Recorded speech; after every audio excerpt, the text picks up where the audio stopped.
Aleluia, aleluia. Vamos aproveitar a posição e vamos abrir a Bíblia, Apocalipse, capítulo de número 3. Nós vamos ler toda a carta. Quinta carta à igreja de Sardes. São 6 versículos. Vamos à leitura. E ao anjo da igreja que está em Sardes escreve: isto diz o que tem os 7 Espíritos de Deus e as 7 estrelas. Eu sei as tuas obras, que tem nome de que vives e está morto. Eu vou ler de novo, porque eu cortei 2 S's aqui. Acho que até cortei um S lá nos Espíritos também. Vou ler de novo aqui. Eu sei as tuas obras, que tens nome de que vives e estás morto. Sê vigilante e confirma o restante que estava para morrer, porque não achei as tuas obras perfeitas diante de Deus. Lembra-te, pois, do que tens recebido e ouvido, e guarda-o, e arrepende-te. E se não vigiares, virei sobre ti como um ladrão, e não saberás a que hora virei sobre ti. Mas também tens em Sardes algumas pessoas que não contaminaram as suas vestes, e comigo andarão de branco, porquanto são dignas disso. O que vencer será vestido de vestes brancas, e de maneira nenhuma riscarei o seu nome do livro da vida. E confessarei o seu nome diante de meu Pai e diante dos seus anjos. Quem tem ouvidos, ouça o que o Espírito diz às igrejas. Quantos podem dizer amém? Mais uma vez vamos orar. Querido e bondoso Pai, receba a nossa gratidão por mais uma vez podermos ter lido a Tua Palavra. Obrigado, Senhor, por mais uma vez o Senhor estar disposto a falar conosco. Que o Senhor encontre gente aqui disposta a ouvir a Tua voz. Nem todo mundo que tem ouvidos ouve. Muitos perderam a alegria de ouvir a voz do Senhor. Mas eu quero te agradecer, Senhor, por aqueles que têm prazer em ouvir a Tua voz. Obrigado, Senhor, porque ouvir a Tua voz é muito bom. A Tua palavra é eterna. A Tua palavra, ela produz vida em nós. A Tua palavra promove edificação, consolação e exortação. A Tua palavra, Senhor, traz firmeza. Ela nos livra do desânimo. Ela nos livra do desvio. Ela nos livra do descontrole. Ela é uma palavra de poder. Por isso, Pai, nós te louvamos, porque pela fé nós entendemos que pela Tua palavra o Senhor criou o universo. Pela Tua palavra o Senhor estabeleceu a Sua igreja, que está de pé e marcha rumo à vitória. Eu quero te exaltar pelos vencedores. Aleluia, aleluia. Como é bom poder estudar a Tua palavra. Abre a porta da revelação mais uma vez. Abre as cortinas dos mistérios da Tua palavra, porque nós desejamos sair daqui melhores. Desejamos sair daqui avivados, despertados e melhor preparados para enfrentar os dias maus e difíceis que estão diante de nós. Pai, em nome de Jesus, nós te adoramos. Amém. Graças a Deus. Sentem-se, por favor, meus irmãos. E vamos hoje, então, encerrar o estudo da quinta carta à igreja de Sardes. Então, Hoje é a igreja de Sardes, parte 2. Semana passada eu fiz uma introdução e hoje nós vamos estudar versículo por versículo a igreja que pensava que estava viva, mas estava morta. A igreja que pensava que estava viva, mas estava morta. Essa é a nossa temática de hoje, estudando versículo por versículo. A carta à quinta igreja é impressionante, apesar de tão pequenininha. São apenas 6 versos de uma mensagem muito forte e reveladora. Uma das coisas que esta carta nos revela é que a iniquidade, que é a evolução do pecado, a iniquidade é a evolução do pecado, é quando me torno um iníquo e perco totalmente a noção de certo e de errado, de santo e de profano, de puro ou impuro. Fazemos as coisas erradas segundo as Escrituras, mas mesmo assim achamos que estamos certos. Quando acontece isso na nossa vida, é porque entrou a iniquidade. E o iníquo é o morto espiritual de que Jesus está falando. Portanto, que Deus nos livre de brincar com o pecado e de entrarmos no caminho estabelecido pelas nossas próprias leis, pelas nossas próprias opiniões, porque quando isso acontece, a Bíblia perde o seu valor na nossa vida. Eu gosto muito de uma frase, ela inclusive está escrita no nosso manual do discipulado, é a frase que diz: ou a Bíblia me afasta do pecado, ou o pecado me afasta da Bíblia. Ou a Bíblia me afasta do pecado, ou o pecado me afasta da Bíblia. Ser santo diante de Deus, irmãos, não é ser perfeito, uma pessoa perfeita que não erra. Não. Ser santo diante de Deus é buscar uma vida limpa.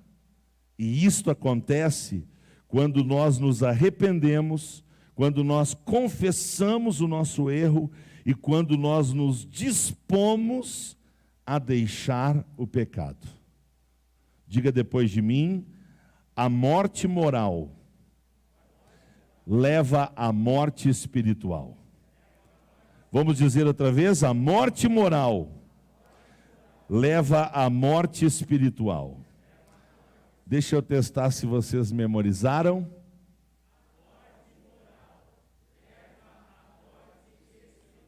Por favor, um pouquinho para trás aqui, a gente vai chegar na segunda carta de Pedro, capítulo 2, eu vou ler 17 a 22. Repito, 2 Pedro, capítulo de número 2, eu vou ler 17 a 22, e já quero dizer aos irmãos que essa vai ser uma das únicas leituras que eu vou fazer hoje à noite, porque eu quero encerrar a carta e se eu começar a ler os textos paralelos, eu tenho uma impressão de que a gente não consegue encerrar. Então eu vou abrir mão das leituras e vou dar sequência para que a gente possa terminar o estudo da carta. Mas esta aqui eu decidi que não podemos deixar de ler. 2 Pedro 2, a partir do verso 17, diz a palavra do Senhor: estes são fontes sem água, nuvens levadas pela força do vento, para os quais a escuridão das trevas eternamente se reserva.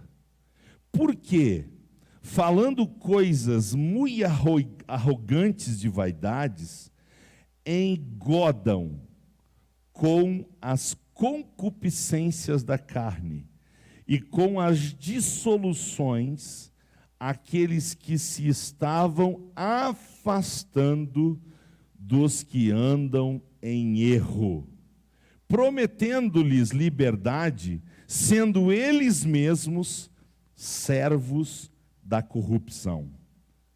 Porque de quem alguém é vencido, do tal faz-se também servo.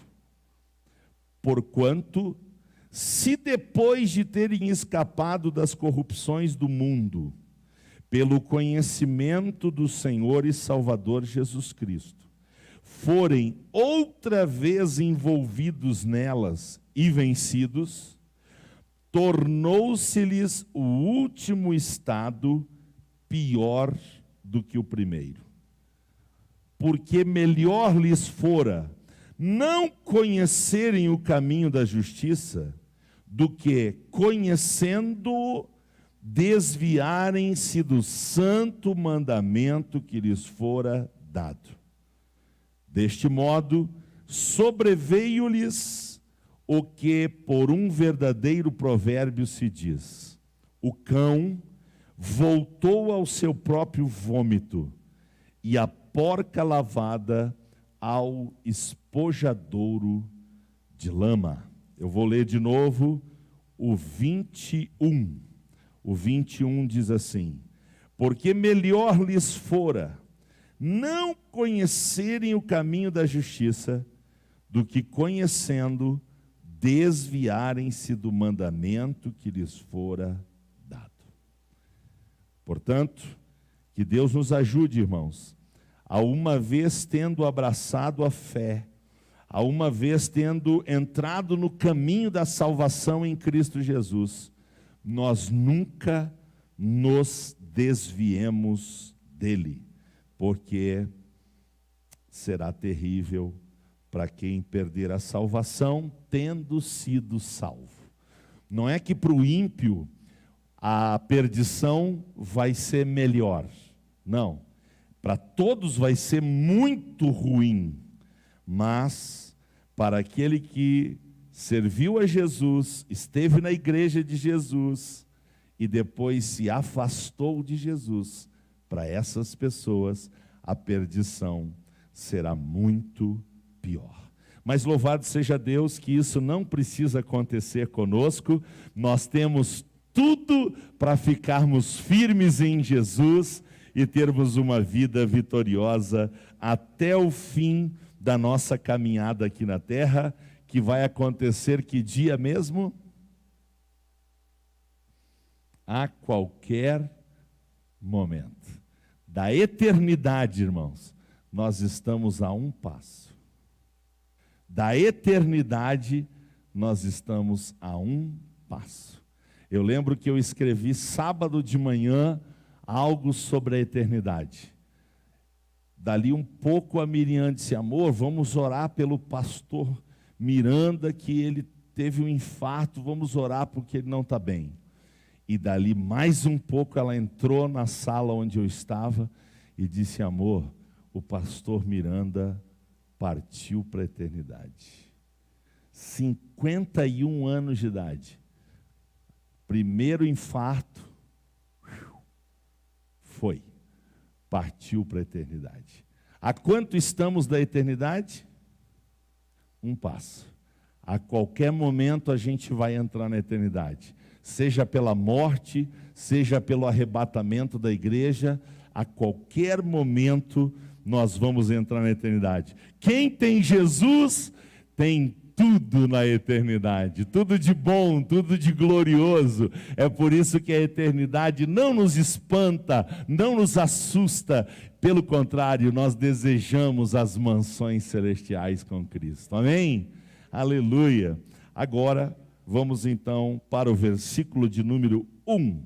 Vamos entrar na análise versículo por versículo. Vamos começar pelo versículo de número 1. Está escrito: ao anjo da igreja que está em Sardes escreve: isto diz o que tem os 7 Espíritos de Deus e as 7 estrelas. Mais uma vez, como vai acontecer nas 7 cartas, primeiramente Jesus se dirige a quem? Ele se dirige à maior autoridade do rebanho, a maior autoridade da igreja local, que é o pastor. Então, ele estabeleceu esta hierarquia, e ele mesmo respeita esta hierarquia. Então, primeiramente, antes de se dirigir à igreja, Jesus se dirige ao responsável maior pela igreja, que é chamado aqui de o anjo. E nós temos que entender, irmãos, que o líder da igreja, aquele que tem a maior responsabilidade sobre os seus ombros em relação à igreja, ele é o maior foco de Satanás. Satanás quer derrubar toda a igreja local, mas ele quer começar pela liderança. Então, o anjo da igreja é o maior foco de Satanás. Por quê? Satanás sabe que um líder caído, uma igreja morta. Satanás sabe que um líder manietado, uma igreja morta. Então Satanás precisa derrubar a liderança, ele precisa que o líder morra espiritualmente, ele precisa que o líder esteja manietado espiritualmente, para que então ele entre no meio do rebanho e faça um verdadeiro estrago e, se possível, leve todos à morte espiritual. Então, Jesus se dirige ao anjo da igreja que está em Sardes e manda João escrever o seguinte: isto diz o que tem os 7 Espíritos de Deus e as 7 estrelas. Ou seja, Jesus tem ele tem o pleno conhecimento de todas as coisas. Não há nada que se oculte aos seus olhos, que segundo João escreveu aqui no capítulo 1, são como chamas de fogo. Então nada passa oculto diante dele. Você lembra o primeiro texto que eu abri o culto de hoje? Hebreus 4, 12 e 13? O 13 diz: e não há criatura alguma encoberta diante dos seus olhos. Antes, todas as coisas estão nuas e patentes aos olhos daquele que vamos prestar, então, contas. Portanto, ele se manifesta como aquele que tem os 7 Espíritos de Deus e tem as 7 estrelas, ou seja, tanto os pastores quanto as igrejas, o Senhor tem em suas mãos. Louvado seja o nome do Senhor. Lá no capítulo de número 1, no finalzinho do capítulo número 1, versículo 20, está escrito: o mistério das 7 estrelas que viste da minha igreja e dos 7 castiçais de ouro. As 7 estrelas são os anjos das 7 igrejas, e os 7 castiçais que viste são as 7 igrejas. Então ele está dizendo aqui: sou eu que tenho os pastores das igrejas, os líderes das igrejas, eu tenho eles nas minhas mãos, e eu quero louvar a Deus, porque o melhor lugar de estar aqui na terra é nas mãos de Deus. Amém? A sua vida está nas mãos de Deus? A sua vida está nas mãos de Deus? Quem tem a vida nas mãos de Deus, vive em paz, vive em descanso, vive tranquilamente, longe do medo, porque a sua vida está nas mãos de Deus. Você pode louvar o Senhor por isto? Aleluia, aleluia, aleluia. E Jesus se apresenta como aquele que tem os 7 Espíritos de Deus, porque esta é a possibilidade da igreja estar viva, quando ela deixa o Espírito de Deus governar ela. Quem tem que governar ela é o Espírito Santo. E uma igreja governada pelo Espírito Santo será governada pela Palavra de Deus, pela Bíblia. É pela Bíblia que o Espírito Santo age. É pela Bíblia que o Espírito Santo fala. Louvado seja o nome do Senhor. E o que mais disse o Senhor no versículo 1? Ele disse: conheço tuas obras. Conheço tuas obras. O que Jesus está dizendo para nós? Eu conheço tudo sobre sua vida. O que o Senhor não sabe sobre nós? O que o Senhor não sabe sobre nós? Você pode dizer 4 letras, começa com N e termina com A. Ele sabe tudo sobre nós, 24 horas por dia. Ele sabe absolutamente tudo sobre nós. Então eu faço algumas perguntas. Deus é prioridade na minha vida? Não responda. Jesus sabe. Deus é prioridade na minha vida? Jesus sabe. Reconheço que tudo que tenho e tudo que sou é do Senhor? Não responda. Não precisa responder. Sabe por quê? Jesus sabe. Quero muito trabalhar para Jesus por amor e gratidão. Não responda se isso é verdade ou falso, porque Jesus sabe. Amo a igreja a ponto de que ninguém fala mal dela e do pastor dela na minha frente, sem que eu repreenda. É assim? Não responda, porque Jesus... Quero ser um ganhador de almas. É verdade? Não responda. Jesus sabe. A essas perguntas que eu fiz aqui, irmãos, os membros da igreja de Sardes, todos eles responderam sim. O que Jesus respondeu? Só que não. Porque está escrito: eu sei as tuas obras. Tens nome de quê? Vives, mas estás morto. A igreja local pode morrer. A igreja universal de Jesus, nunca. Jamais. É impossível que ela morra, mas a igreja local pode morrer. A maior prova disso, irmãos, é que historicamente essas 7 igrejas de Apocalipse, todas desapareceram. Não existe mais nenhuma. Se você for a Sardes hoje na Turquia, só encontra ruínas. E cristãos na Turquia,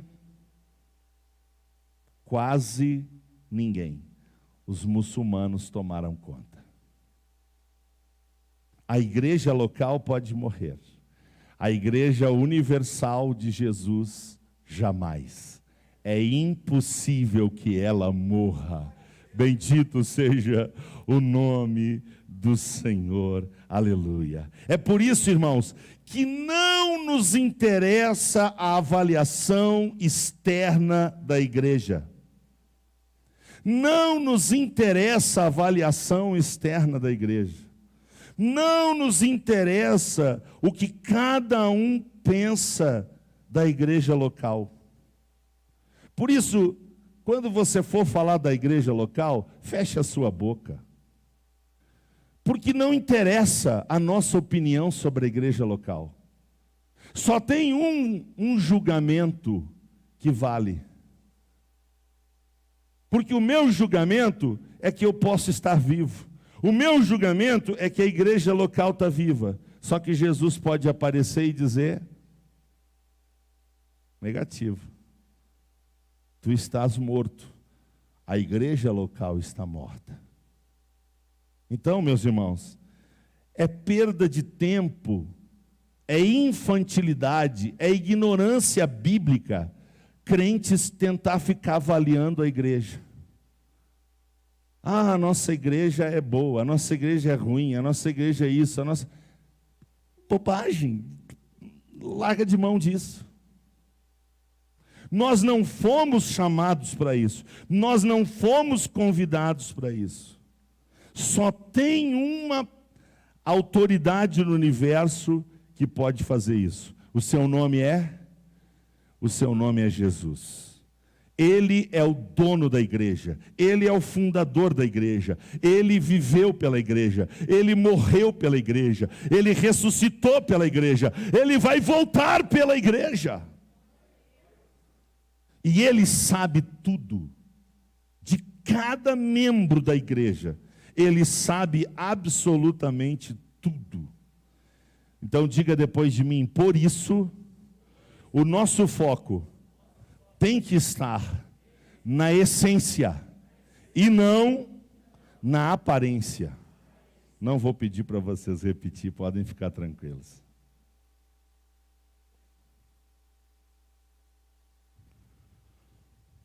Eu queria, entre muitas características que eu poderia citar, por causa do horário, eu vou citar 8 características de uma igreja que está a caminho da morte. 8 características de uma igreja que está no caminho da morte. Número 1, ela tem riquezas, mas ela não investe 1 centavo em missões.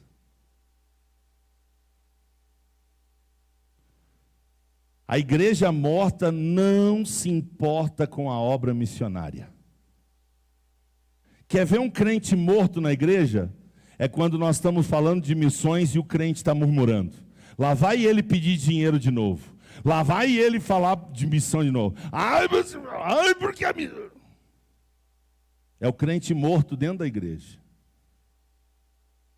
Agora, quando uma igreja não faz nada por missões, não promove missões, não se compromete com missões, não se compromete com a evangelização, essa igreja está a caminho da morte. Número 2, quando a igreja tem condições, mas não atende o necessitado.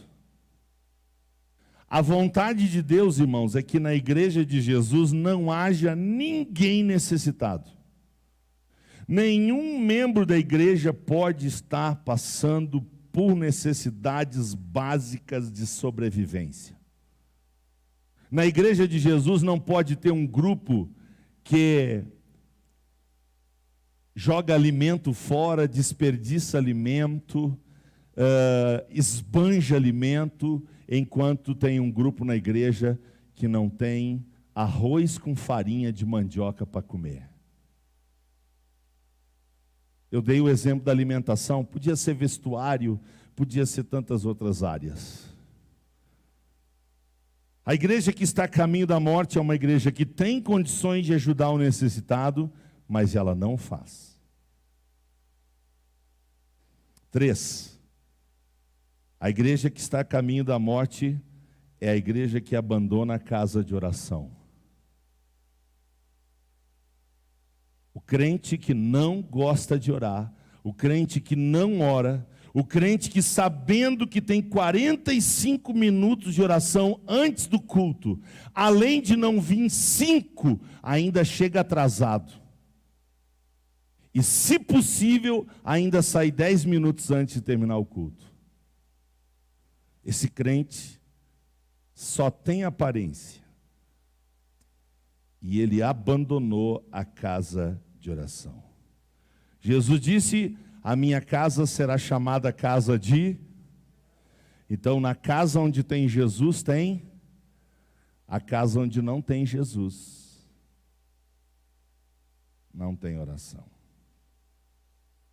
Quarta característica de uma igreja que está a caminho da morte é a igreja que despreza o ensino sistemático das Escrituras. A igreja que não se importa com o ensino da palavra de Deus para todas as faixas etárias da igreja, desde as mais tenras crianças aos mais anciãos da igreja. Se a igreja não se importa com o ensino sistemático da palavra, essa igreja está a caminho da morte.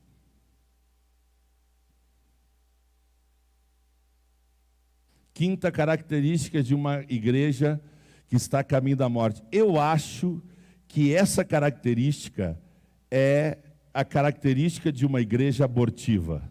É uma igreja que nasce morta. Ela nem vai morrer, ela nasce morta. Quinta característica é aquela igreja que aceita ser constituída, mesmo que o faça em meio à rebelião.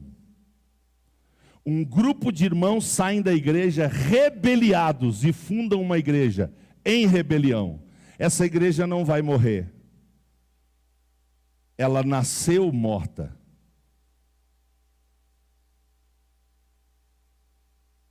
E nesse sentido, um terreiro de macumba e uma igreja evangélica de rebeldes não tem nenhuma diferença.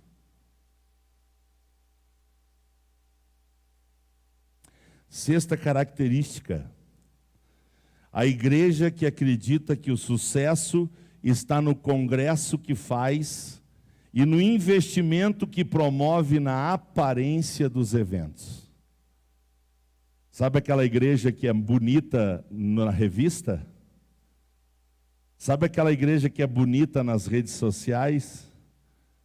Sabe aquela igreja que compete e se gaba de fazer o maior congresso da mocidade? O maior congresso do círculo de oração. Aí fica aquelas disputas, quem é que traz o mais famoso? Quem é que traz o cantor mais famoso? Quem é que traz o pregador mais famoso? É a igreja que está ao caminho da morte.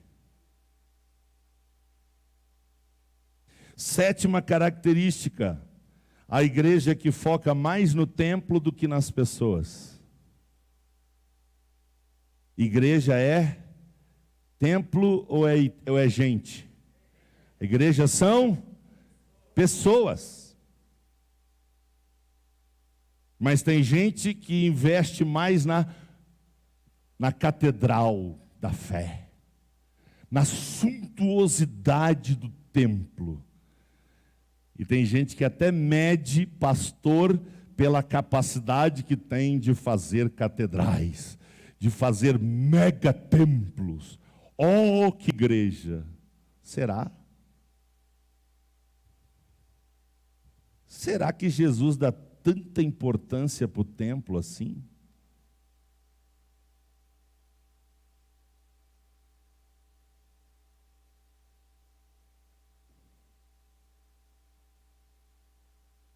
Aí vem, podia até ser a 7B, mas eu escolhi para ser a 8ª.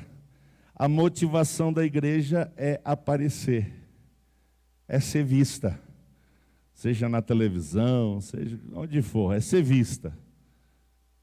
Essa é a motivação, é aparecer. Na verdade, aquilo que é essencial da igreja não acontece, mas a denominação está preocupada em ser vista. Então, aparentemente as pessoas dizem, pô, que igreja! E Jesus diz,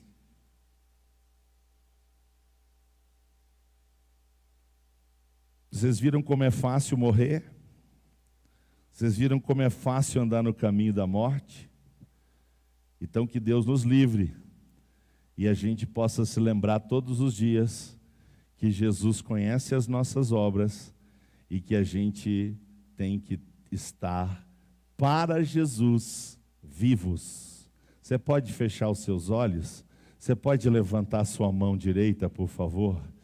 Você pode dizer depois de mim, querido Pai, me livra de ser um crente de fachada, de aparência, de casca.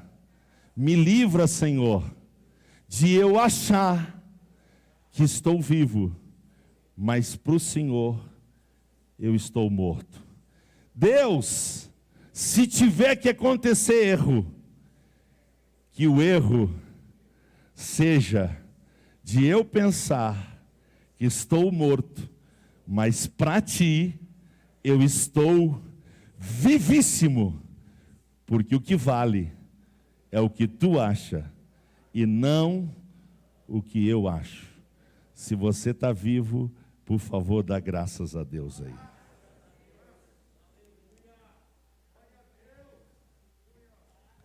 Me assusto com o relógio porque eu estou no versículo 1. Vamos correr um pouquinho mais. Vamos para o versículo 2. Glória a Deus. Agora Jesus então vai dar 3 conselhos importantes à igreja de Sardes. Por quê? Porque segundo o versículo 4, nós somos informados que não era 100% da igreja que estava morta. Havia um grande grupo de mortos na igreja de Sardes, mas ainda tinha gente viva. Então Jesus vai se dirigir aos vivos, e ele vai dizer 3 coisas importantes. Número 1, ele vai dizer: ser vigilante. Vamos dizer: ser vigilante. Nós temos que vigiar, irmãos. Vigiar quando? Quando que nós temos que vigiar? Vigiai em todo tempo. Vigiar.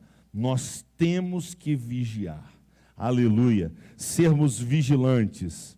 Ou seja, Jesus está dizendo para os vivos, Ele está dizendo: não saiam da rota, não saiam dos trilhos da minha vontade e da santidade. É isso que ele está querendo dizer quando ele diz para os vivos de Sardes: sejam vigilantes. Ele está dizendo ao pastor da igreja: sê vigilante, leva o povo à vigilância, leva o povo a não sair dos trilhos, a não abandonar o foco, mantenha o foco, e a gente já vai ver naquilo que o Senhor está falando. Glória a Deus. Então ele disse, número 1, ser vigilante. Número 2, ele disse: confirma o restante que está para morrer.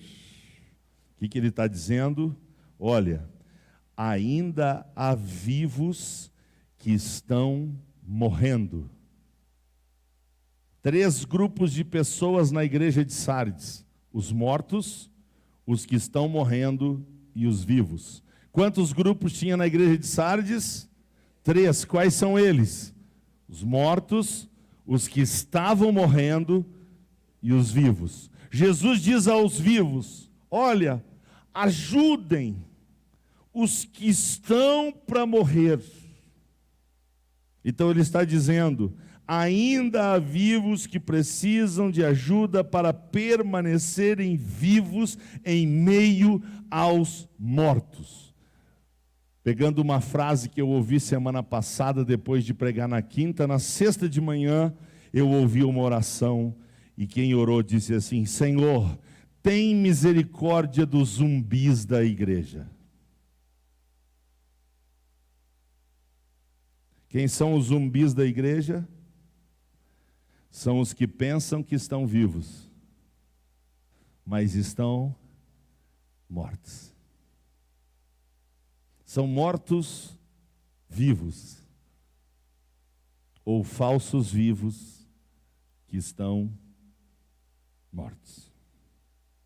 Então, o Senhor está nos dizendo: ajuda estes que estão para morrer. O que é ajudar? Ajudar é estimular estes às boas obras, é exortá-los às boas obras, é chamar a atenção deles para que eles não entrem no caminho da morte. É nosso papel. Nós não podemos deixar vir sobre nós o espírito de Caim. Quando Deus pediu para Caim: Caim, onde está o teu irmão? O que Caim fez? Ó Deus, o problema é do meu irmão onde ele está. Eu não estou nem aí. Então nós temos que ter esse cuidado para não ter o espírito de Caim. Quando a gente vê um irmão no caminho da morte espiritual, o que a gente tem que fazer? Ajudar. Ajudar. Aleluia. E a melhor ajuda que eu gosto de dar, sabe qual é? Eu vejo um irmão à beira da morte espiritual e eu conto a história do abismo. O que você faria se você estivesse vendo o seu melhor amigo caindo num penhasco, num peral? O que você faria? Você saía correndo ou ia ajudar o seu amigo? E aí todo mundo diz: não, eu ia ajudar. É o que eu vim fazer aqui, meu amigo. Eu vim aqui para dizer que tu está no caminho da morte. E se tu não mudar, tu vai morrer. E sabe qual é o problema de morrer, irmãos? É que é muito difícil o Espírito Santo vir morar em nós. Agora, se ele vem morar em nós, e arruma a casa, e deixa tudo limpinho, tudo em ordem, e a gente manda o Espírito Santo embora, quando os demônios que estavam em nós voltam para dar uma espiada como é que está a casa, e eles veem que está tudo ok, mas está vazia, o Espírito Santo não está mais lá, o que faz? O demônio assobia, não vou assobiar aqui, e chama seus parça. Quantos são? Disse Jesus que ele chama mais 7.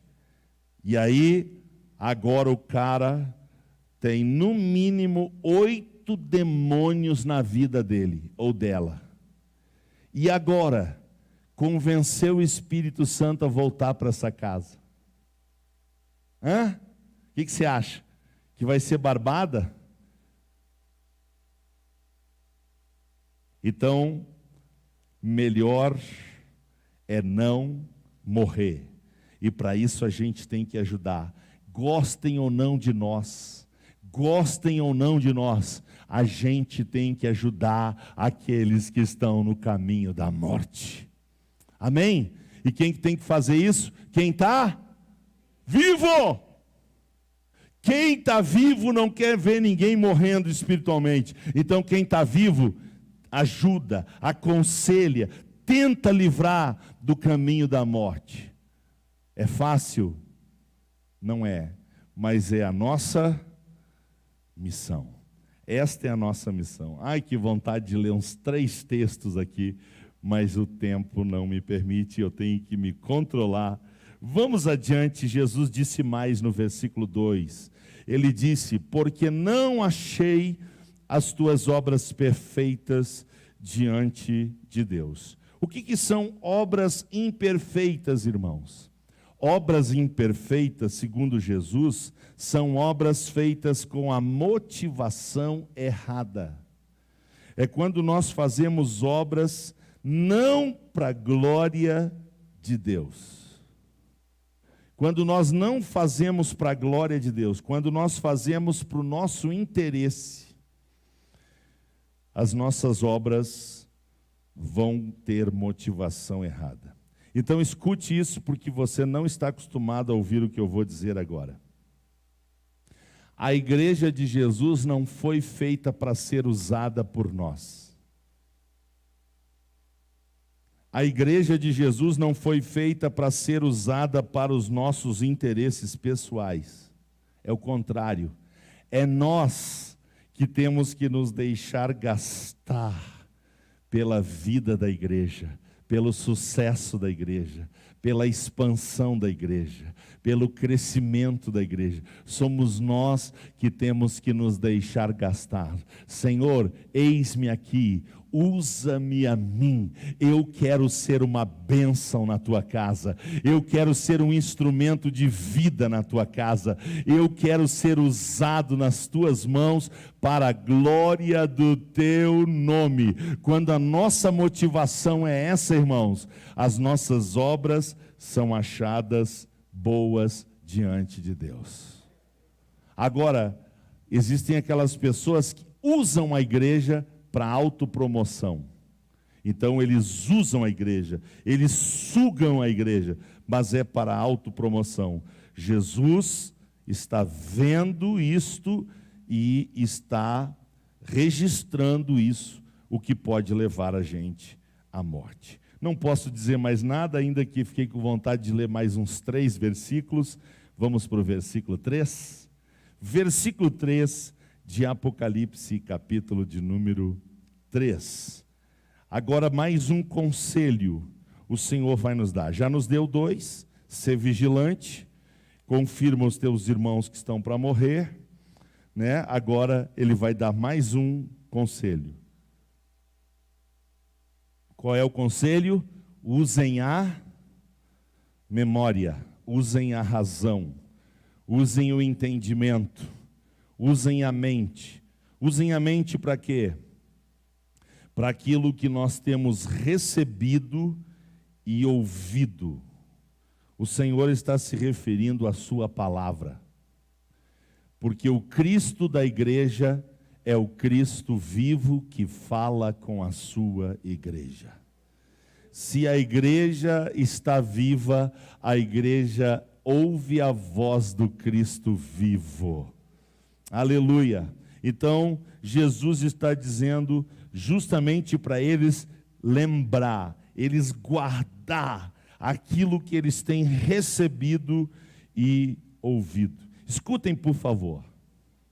Olha que importante isso aqui. Quando a palavra de Deus não produz mais, quando a palavra de Deus não produz mais arrependimento, quebrantamento, mudança de atitude, quando a Bíblia não produz mais isso no crente, o crente morreu.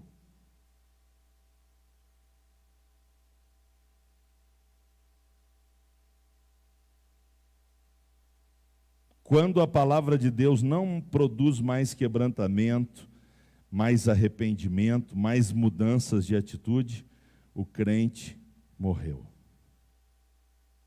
Então a nossa relação de vida e morte depende da nossa relação com a palavra de Deus. Se uma pessoa fisicamente, literalmente, materialmente, biologicamente tomar uma decisão, não vou comer mais, o que vai acontecer com essa pessoa? Ela vai morrer. Talvez com soro sobreviva 60 dias. Talvez. Mas ela vai morrer. Espiritualmente é exatamente a mesma coisa. Quando um crente perde o apetite pela Bíblia, não lê a Bíblia em casa, não gosta de vir estudar a Bíblia, não gosta de ouvir pregações, esta pessoa está no caminho da morte. Então o que nós temos que nos lembrar? Que o novo nascimento só acontece por força da palavra de Deus. Alguém só nasce de novo se a Bíblia transformar a sua vida. E a maior prova de que alguém nasceu de novo é uma nova relação com a palavra de Deus. Quem nasceu de novo ama a Bíblia, gosta de ler a Bíblia, gosta de estudar a Bíblia, gosta de ouvir estudo bíblico, gosta de ouvir pregação bíblica, gosta de tudo que está relacionado à Bíblia. Esse crente ama de paixão a palavra de Deus. Esse crente está vivo. Então qual é a ordem de Jesus? use a memória. Lembra-te, pois, do que tem recebido e ouvido, e guarda-o. Por quê? Porque quando a palavra de Deus está em mim, e eu estou na palavra de Deus, meus irmãos, sabe o que acontece? Eu me sinto muito mal todas as vezes que eu faço uma coisa errada. Todas as vezes que eu faço algo que eu não devia de fazer, a palavra de Deus em mim incomoda a minha consciência. Pastor João Colenda Lemos chamava a consciência do cachorrinho de Deus. Sabe aquele jaguarinha bem pequenininho, que não tem poder para espantar o ladrão, mas tem poder para acordar o dono da casa? Porque ele vai fazer um esparro, ele vai latir, ele vai fazer um alvoroço quando entrar alguém no pátio. Pois é, o cachorrinho de Deus. Quando eu estou vivo e faço alguma coisa errada, falo alguma coisa que não devia falar, o Espírito Santo, pela palavra de Deus, age na minha consciência, e eu preciso me arrepender e me dispor a mudar de vida, se é o seu caso. Vai, dá um glória a Deus aí, vai. Aleluia, aleluia, aleluia. Porque o morto, irmãos, o morto diz palavrão e não se sente mal. O morto compra e não paga e não se sente mal. O morto é caloteiro e fica sentado aqui no altar. O cara deve, às vezes deve para membros da igreja.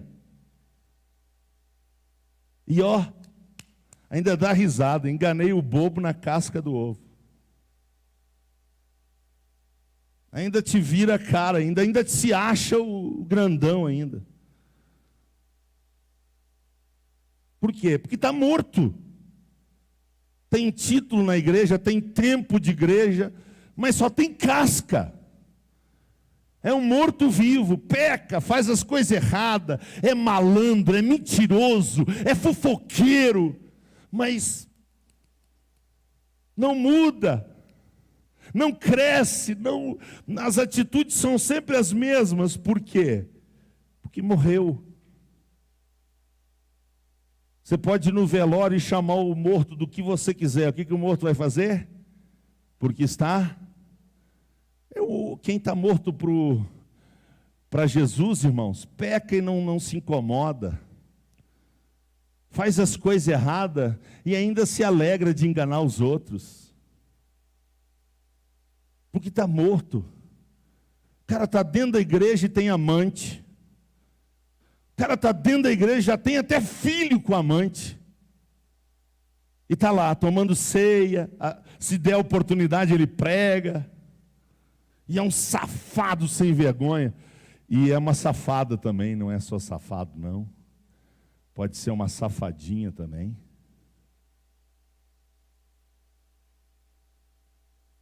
Agora, para esses Jesus diz o quê? Esses que não vigiam, que não ajudam os que estão morrendo, que não se lembram do que têm ouvido e recebido, a esses Jesus diz: se não vigiares, virei sobre ti como um ladrão. O que significa isso? Jesus está dizendo que vai vir sem aviso prévio. Sabe o que é isso, irmãos? É quando a morte chega e o cara está desviado. Você já ouviu falar em desviado que morreu? É quando morre a segunda vez. Já estava morto espiritual. Agora, qual é o problema da morte física para quem está morto espiritual? É que depois de morrer fisicamente, nunca mais terá outra chance. Então o morto espiritual ainda tem chance enquanto ele está vivo fisicamente. Agora, a hora que ele morrer fisicamente, acabou. Se morreu desviado, nunca mais vai se consertar com Deus. Pode chorar 1 trilhão de anos, vai adiantar nada.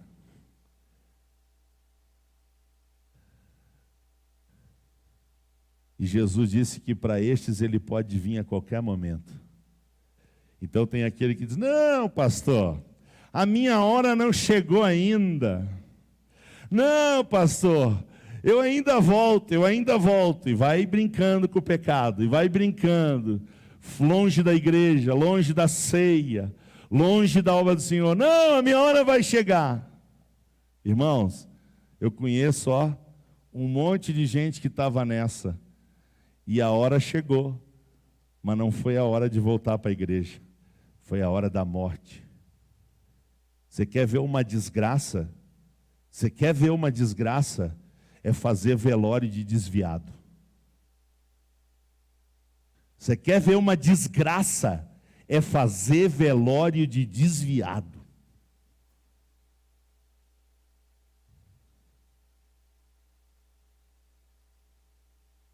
Geralmente, como eu sou a maior autoridade da igreja, eu passo a vez.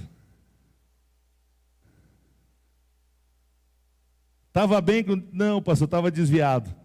Então tá, meu filho, vai lá, come essa massa azeda.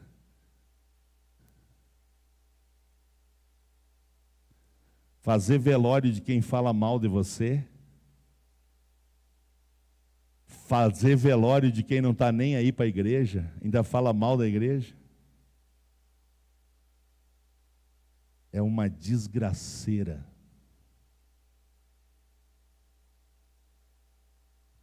Não conte comigo. Morreu desviado, não me chame, por favor. Chama o padre. Chama o pai de santo.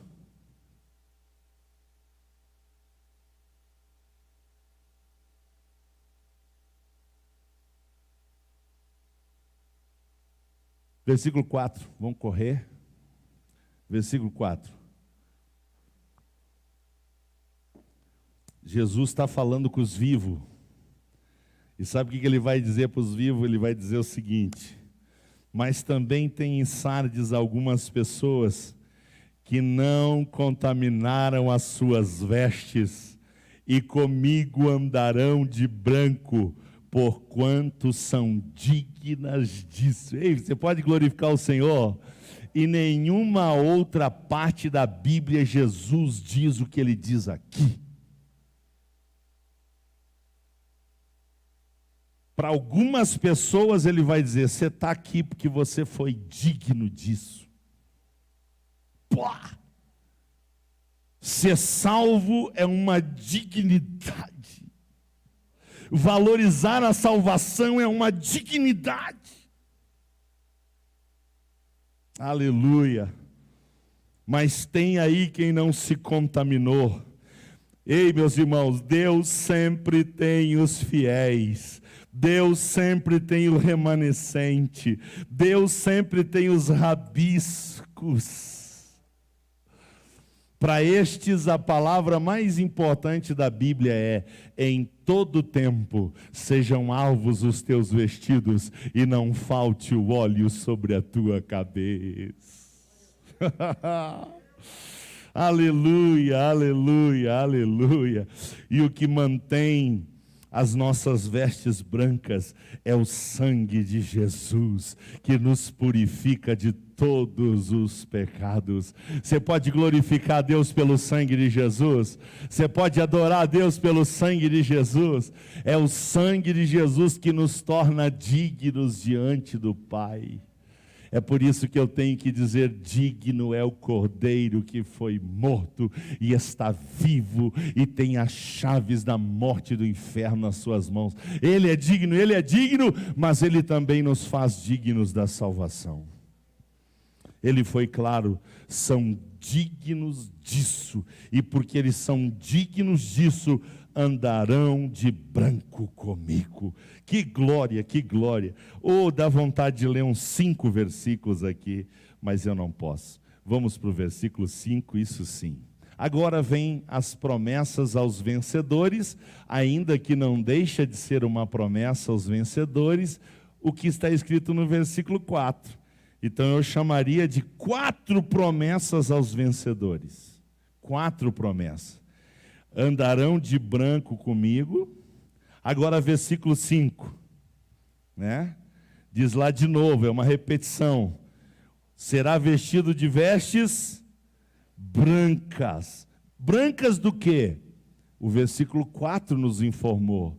As brancas vestes da dignidade, da integridade, da retidão, da honestidade, da justiça. É assim que o Espírito Santo nos faz viver quando nós estamos em Cristo Jesus.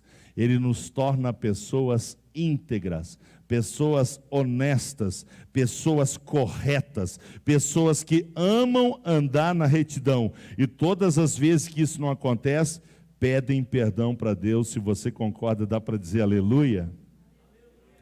Outra característica do versículo 5: de maneira nenhuma riscarei o seu nome do livro da vida. O que Jesus está dizendo? O que vencer, venceu. Acabou. Não tem como. Está garantido no livro da vida. E qual é a bênção de ter o nome no livro da vida? É que quem não tiver o nome escrito no livro da vida, pode ser quem for, pode ter o sobrenome que tiver, pode ter passado na igreja 10 décadas dentro da igreja, pode ser filho de não sei quem, pode ter... Se não tiver o nome escrito no livro da vida, lago de fogo. Todos que não tiverem o nome escrito no livro da vida estão perdidos. O que Jesus está dizendo? Olha aqui, ó. Se você me servir com dignidade, o seu nome de maneira nenhuma riscarei do meu livro da vida. Glória a Deus. Terceira característica do versículo 5. Terceira bênção para quem vencer. Ele disse: confessarei o seu nome diante do meu Pai e diante dos anjos. Por quê? Porque nós honramos o nome dele aqui na terra. Quem honra o nome dele aqui na terra, ele vai confessar esse nome diante do Pai e dos anjos. Quem honra esse nome aqui na terra, ele vai honrar também no céu. Mas ele também prometeu: quem negar o seu nome aqui na terra, quem se envergonhar do seu nome aqui da terra, ele vai fazer o mesmo. Sim ou não? Não precisa ler, né? Não precisa ler, vocês já sabem. Vamos para o versículo 6. Qual é o apelo que o Senhor faz? O mesmo apelo a todas as igrejas. Ouvir o Espírito. O que a gente tem que fazer na igreja, irmãos? Vocês vieram ouvir Paulo Inácio ou o Espírito de Deus? Quem vem ouvir Paulo Inácio não vem. O morto vem ouvir o homem. Então sabe quando é que os mortos ressuscitam? Quando a gente traz o famosão. Aí brota crente debaixo da terra. Aí o morto aparece, porque vem ouvir o famosão. Agora, quem está vivo não quer saber quem vai pregar, porque ele vem para a igreja para ouvir Deus. Ele vem para a igreja para ouvir a palavra de Deus. Ele vem para a igreja para ouvir o que o Espírito tem à igreja. Amém? É o seu caso? Você gosta de ouvir o que o Espírito diz às igrejas? Você gosta? Eu pergunto porque tem gente que não gosta. Tem gente hoje que está ouvindo novela, estou falando de crente. Tem gente que está ouvindo jogo. Tem gente que está ouvindo William Bonner. Está ouvindo os apresentadores de telejornais. Está ouvindo mais um capítulo da série do Netflix. Está ouvindo bobagem. Mas não quer saber de ouvir o Espírito Santo.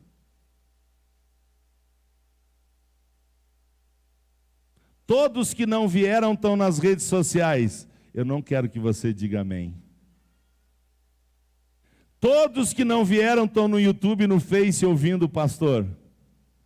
Eu não vou pedir para você dizer amém, sabe por quê? Porque toda igreja tem seus mortos.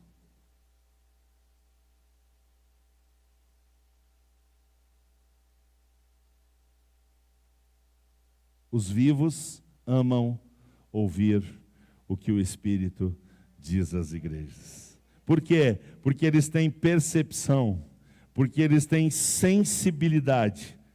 Quantos ouvidos não ouvem mais a voz de Deus? Quantos ouvidos não querem mais ouvir a voz de Deus? Quantos estão ouvindo tudo, menos Deus? Quantos? Dentro da sua casa pode ter gente assim, sabia? Na minha família tem gente assim que ouve tudo e não ouve Deus. Vão se arrepender? Com certeza. Espero antes que seja tarde demais.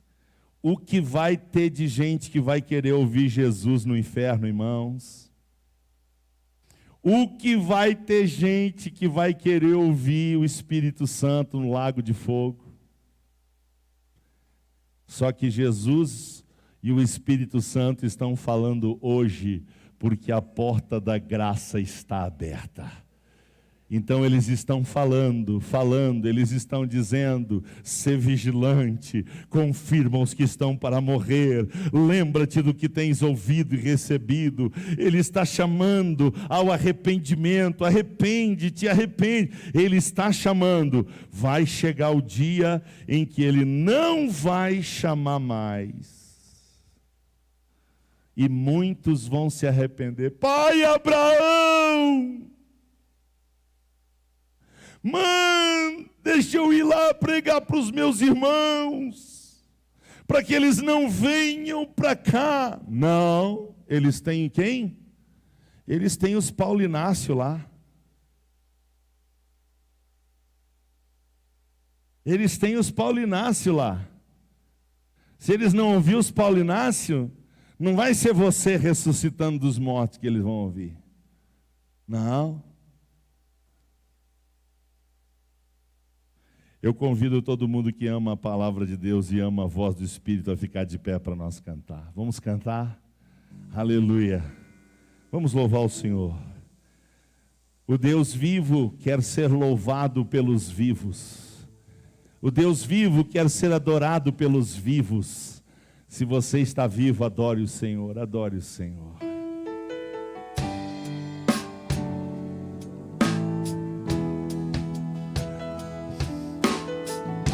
Aleluia. Só quem precisa de Jesus cante. De ti preciso do teu perdão. Declare: preciso de ti. Renova. quebranta meu coração. Vem, Senhor, pela tua palavra, pelo teu Espírito. Como a corça anseia por águas, assim tenho sede. Igaramachuri andarabarrasu. Como terra seca, assim é a minha alma. Preciso de ti.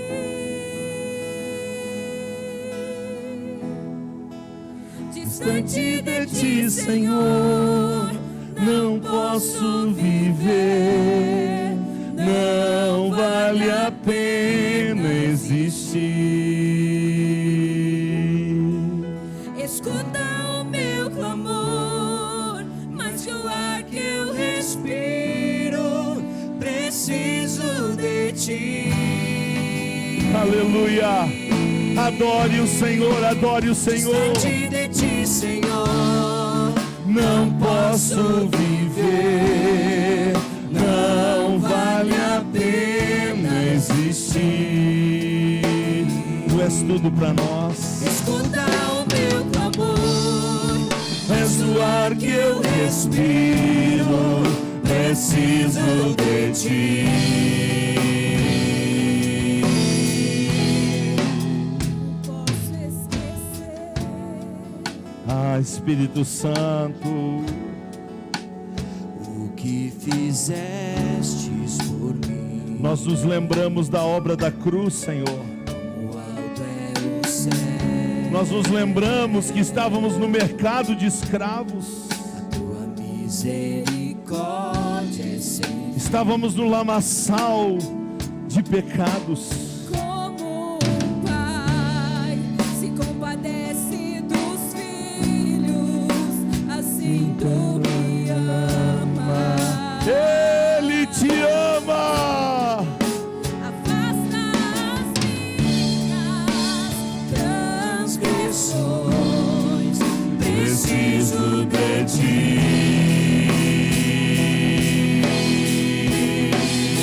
Distante de ti, Senhor, não posso viver. Não vale a pena existir. Escuta o meu clamor, mais que o ar que eu respiro, preciso de ti.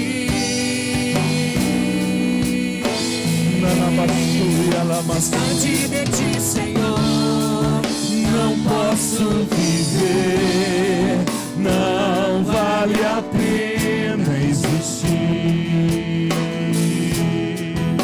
escuta o meu clamor, mais que o ar que eu respiro, preciso de ti. Aleluia. E as lutas vêm tentando me afastar de ti. Frieza, escuridão procuram me cegar, mas eu não vou desistir. Ajuda-me, Senhor. Eu quero permanecer contigo até o fim. Até o fim. Distante de ti, Senhor, Não posso viver, não vale a pena existir. Escuta o meu clamor, mais que o ar que eu respiro, preciso de ti. Distante de ti, Senhor, não posso viver, não vale a pena existir. meu Deus. Escuta o meu clamor, mais que o ar que eu respiro, preciso de ti.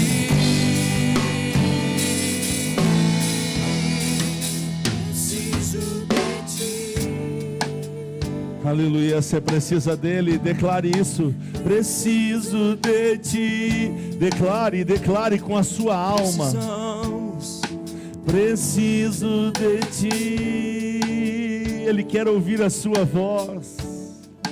Preciso de ti. Oh, você pode levantar as duas mãos em sinal de rendição ao Senhor. Pai, nós queremos te agradecer pela tão grande salvação.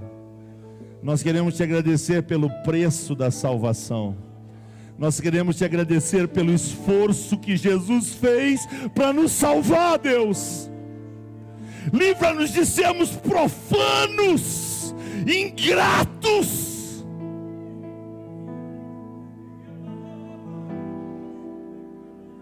E fazer pouco caso da obra de Jesus. Livra-nos de ser Maria moles. Toda vez que é para fazer alguma coisinha para Jesus, se mincha, se nega. Para um Jesus que fez tanto esforço para nos salvar. Obrigado, Pai, porque Tu não quer que a gente vá para o lago de fogo. A gente só vai por causa da incredulidade, da dureza de coração, da ingratidão. Porque a gente não foi feito para ir para o lago de fogo. A gente foi feito para ir para o céu. Mas o Senhor só vai levar para lá os vivos, aqueles que aceitam carregar a cruz, aqueles que aceitam o jugo de Jesus, aqueles que aceitam o caminho estreito, a porta estreita, para estes a vida eterna. Por isso, Deus, eu quero valorizar mais a salvação. Eu preciso de Ti, Senhor. Eu preciso, não vale a pena viver sem o Senhor aqui na terra. É muito bom Te amar, é muito bom Te adorar, é muito bom Te servir, é muito bom Te glorificar. É muito bom ser igreja. É muito bom estar na igreja.